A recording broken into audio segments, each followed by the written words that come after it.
Hello everyone, it's Jamal Thomas. Welcome to the Progressive Soapbox.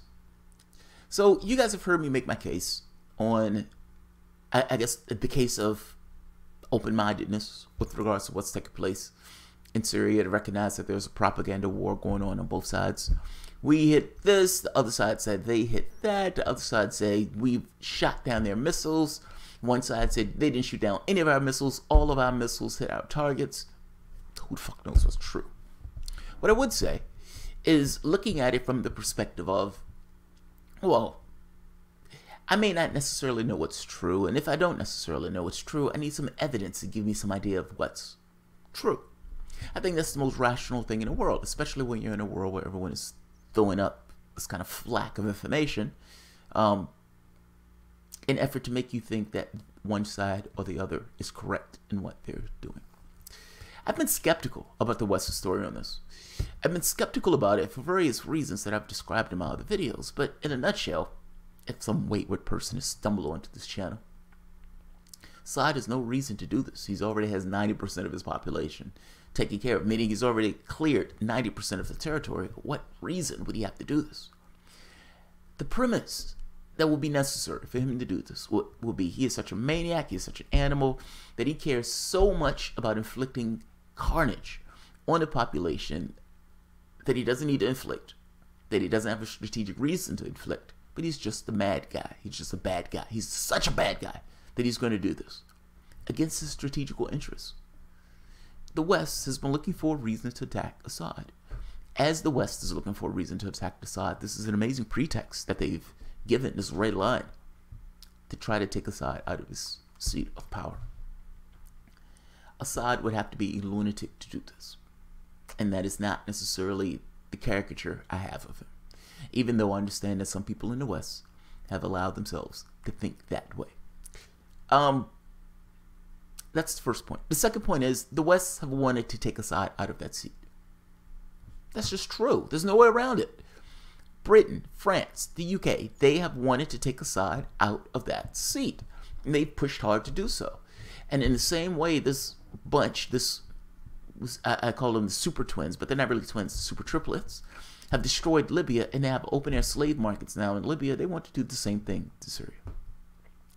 I would say challenge the premise that you're being given with from the standpoint of Western media, because it makes no sense. Now, starting from that premise of this makes no sense. So because this makes no sense from a logical standpoint, I need evidence, I need information to get me over that hurdle of this doesn't make sense. I have assertions. I have groups that I know that the West have been supporting terrorists, saying that they did this, but that is not necessarily evidence, because the terrorists are the only people who advantage themselves by doing this. And behind you, people say, well, they gassed their own people. A, they're facing oblivion, meaning they're going to get murdered and slaughtered anyway. And B, we don't even know if they've gassed their own people. We don't know. We don't know a chemical attack has taken place at all. Apparently, I am not the only one with this disposition who has questions. And this is not just the left. NPR. Establishment. NPR. The mainstream of the mainstream. The lilies of the bunch. The we don't want to antagonize anybody of the bunch. NPR. They also have questions. So one of my subscribers, Lo Aller, good looking out. Thank you for sending this clip. Awesome clip. Like I said, it's one thing for me to make the argument. It's another thing for someone else in the mainstream to make the argument, because that's going to other people's thought processes. Whereas mine is going to a few. It's going to a few. Let's listen to this. Let's listen to NPR's. Where is it? Here we are. It's an audio clip, but I thought it was an audio clip. Oh, here we are.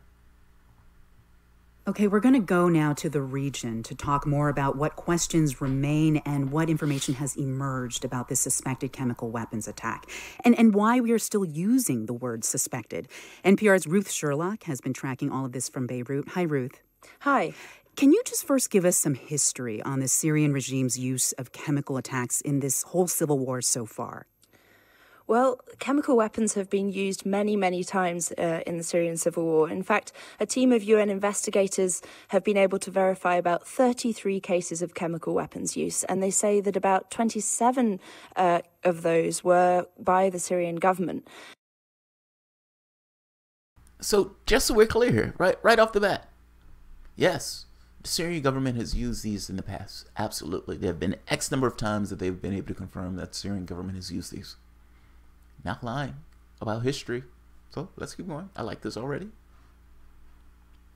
Chlorine gas is the most commonly used chemical. It's been weaponized in the Syrian war, and it has a lower death toll because it disperses quickly, but it's still deadly in high concentration. It becomes a sort of acid in your lungs that causes a buildup of liquid, and you essentially drown.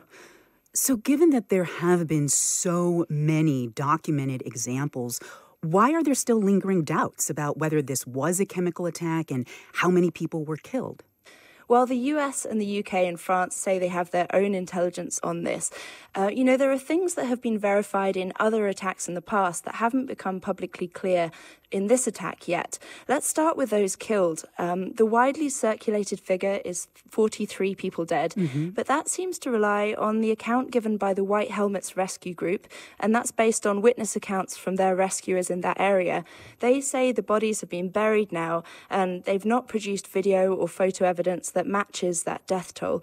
And, overall, the White Helmets, which operates in rebel-held areas across Syria, has been pretty reliable, but there are some issues that have come up specifically with the credibility of the rescuers in Douma. Like what? Well, this area was controlled by one rebel group for a long time, and they imposed quite a strong rule on this area. So one theory is they may be under more pressure to toe the rebels' party line there. I'm not saying that the attack didn't happen, but it's still very early days in establishing the facts of it. Meanwhile, the Syrian government seems to be back to attacking rebel-held areas in the last couple days, not with chemical weapons, but with conventional weapons. Can you tell us how extensive those attacks have been?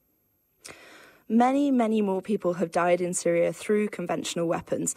And even now, the Syrian Observatory Monitoring Group is reporting dozens of airstrikes in areas in central Hama and Homs province, where the regime is trying to consolidate its control from the opposition there. These strikes often hit civilian areas, and often they use barrel bombs. That's literally barrels filled with TNT that are designed to kill as widely and imprecisely as they can. In fact, there was a study by the pro-opposition Syrian Network for Human Rights, which said that from July 2012 until the end of December last year, more than 68,000 barrel bombs were dropped by Syrian regime helicopters. So, while the world looks at this and sees, as your guest said, that there needs to be a taboo against chemical weapons, Syrians are really struggling to see the distinction and are frustrated that there's not more action being taken against the use of all weapons. I love this woman. I wish they did these, or you can see the person who's actually talking about this, so I can actually look her up later on. Look, the reason why I say I love this woman, and the way she's saying it's not because of some kind of sexual attraction to the woman, and I realize, as I said, I love this woman. No, it's context, it's clarity, it's her looking at this saying, look, yeah, they've done this in the past. I mean, Syrian government is extremely guilty of using chemical weapons in the past, but we don't really know if that took place in this case. Something happening in the past is not necessarily indicative of something taking place now. And the fact that the Western powers were completely interested in getting him out of that seat, meaning we have to take that into context anytime we're talking about this. And a group that's somewhat backed by the West is now saying, oh my God, they've been chemical weapons. We've not been able to establish that to be true. We need to be open to that might not be true. Now, just because we can't necessarily establish that may not be true, meaning Assad may be a bad guy, but he's not necessarily doing this one. He is using barrel bombs, which are indiscriminately killing a lot of people. And in indiscriminately killing a lot of people, people have a hard time really making the distinction between gas or barrel bombs. And why on earth is there a taboo against one, but not the other? Love this woman! Yes! Now, I'm saying I love this woman, and I don't necessarily want people to say, oh, right, she's right. That's a bad thing too, and we need to invade Syria. I don't necessarily want to go there. But I love the context. I love the clarity. I love this thing of, this is bad, this is also bad, and why are people making this great distinction between these two things?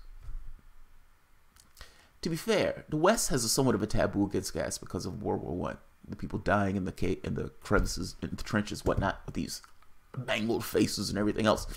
Put a scar in the West, this indelible scar in the West. But if you're living in Syria, there have been hundreds of thousands of people that have died in this conflict, in this war. And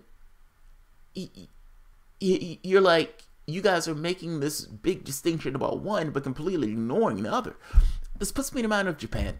During Japan, when they dropped the bomb, there was, people had this, at least reports, I'm saying sources said this, I don't necessarily know this as a flat fact, and maybe some people did, but had a hard time making the distinction between a nuclear bomb versus the firebombing.